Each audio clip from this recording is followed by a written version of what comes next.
Ayun, so ang problema kasi natin dito mo ano eh, puro titigas ang ulo eh, no? May share lang din ako sa inyo na yung nanonood ako ng balita sa ano, sa Japan. Lumabas kasi doon yung mga pulis sa kalsada. Sa kanila pagka ano, may mga one way na pinapasok o dapat uminto ka muna bago ka umandar kasi pedestrian yun, di ba? Sa kanila sinasabihan nila, talagang ano, may record yung mga tao kapag ka ito nasita na ng nakaraan, talagang ticket ka, tapos walang ano, argument. Kung magiging may reklamo ka nga, doon ka sa korte magpaliwanag.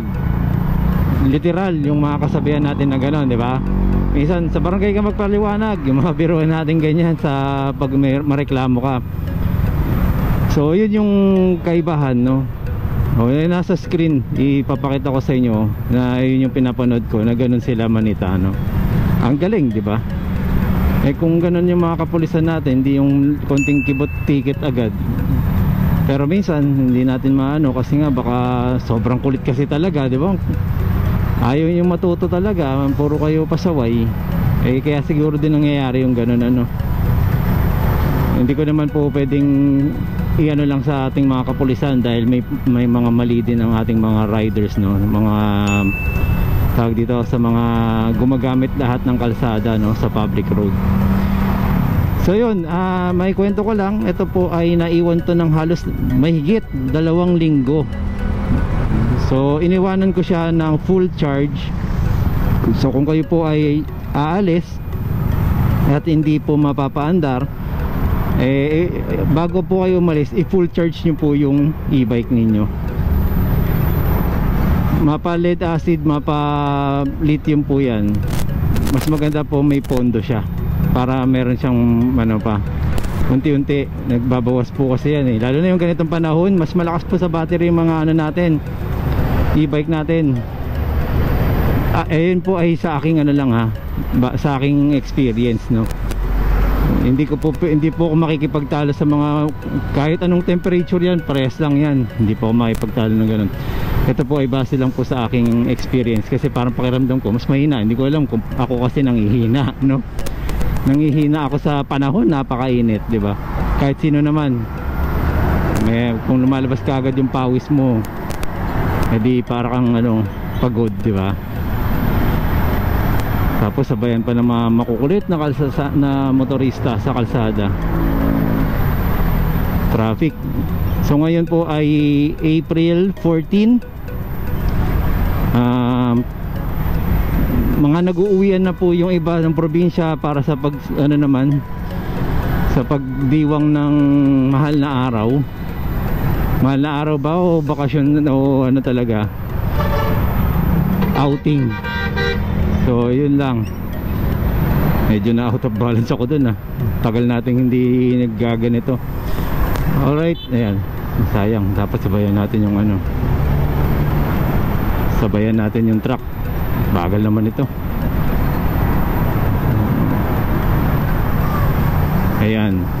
Kasi bakit ako sumasabay dito sa truck? Kasi napakainit nga, nakikisilong tayo. Pero dapat magkaroon kayo ng malaking distansya pa rin. Tinan nyo, no? Muntikan yun. Hindi yan nakikita, oh.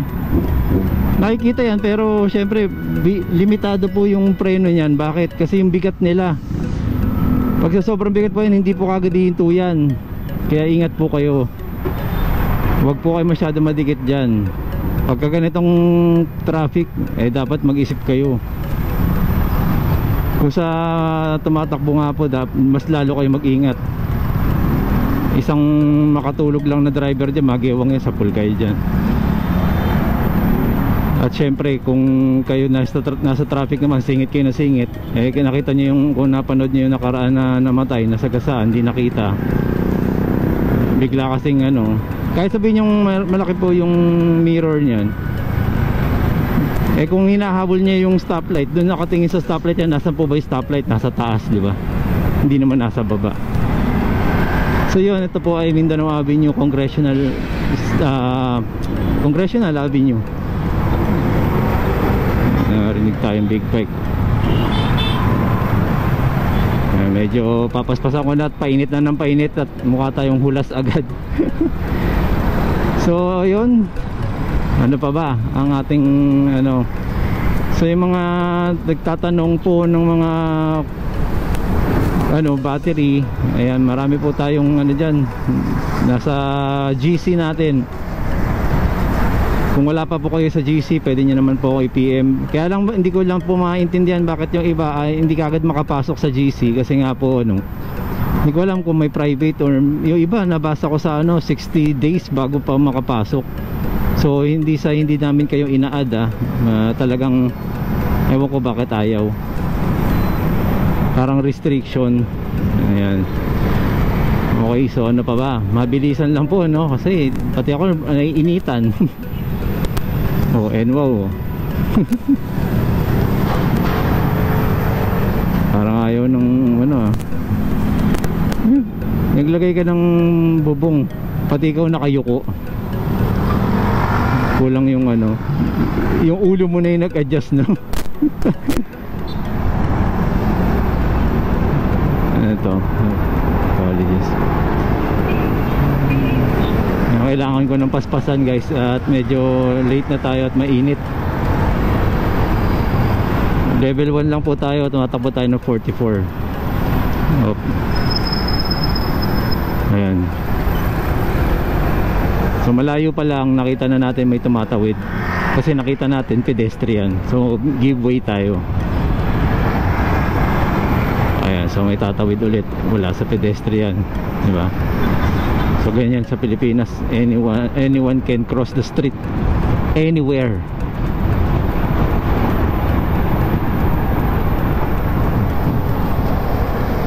What do I mean sa anyone?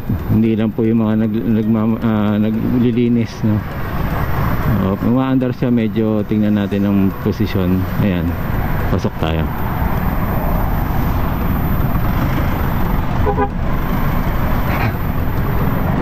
Masyadong nakagilid eh.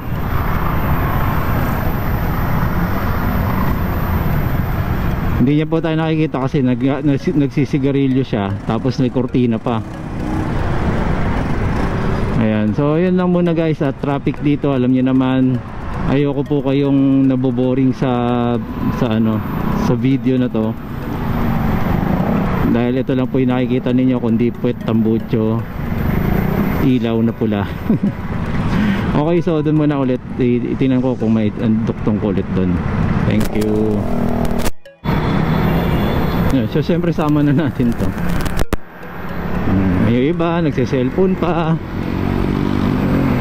Ang problema sa mga nagse-cellphone, yung malingat ka na ng konti nawala ka na sa direksyon, di ba?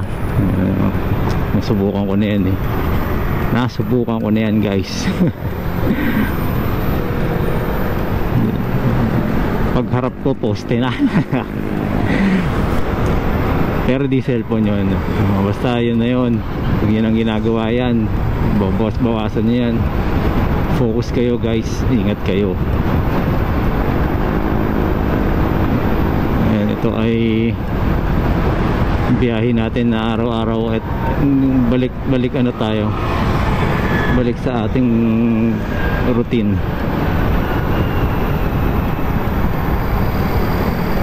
Bang bang.